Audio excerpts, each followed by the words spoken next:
përfaqësues të presidencës, të gjithë qeveritarëve që vinë sot në këtë pjesë të Kosovës, një pjesë e cila është më e gatishme.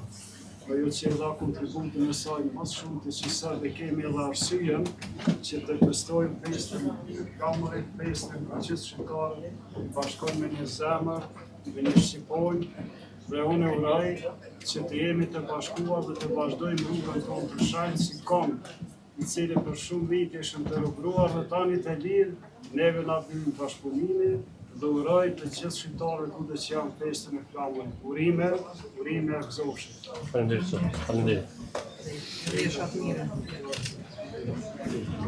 Atëherë faleminderit edhe nga ana juaj, të cilët keni gjetë ku sot jeni një vend historik. E shfrytëzoj së rastin urimin 28 nëntorit, dita e shpalljes së pavarësisë së Shqipërisë, gjithë shqiptarëve kudo që janë në botë. Ndosh Zotit të jemi edhe më të bashkuar se sot se jemi, do thot nga historia e lartë e shqiptarëve, me kohë shumë të gjatë, vetëm bashkimi na ka prunë këtë moment ku jemi thuja se gjitha trojet shqiptarët të bashkuar dhe e kemi një ide të përbashkët. Faleminderit.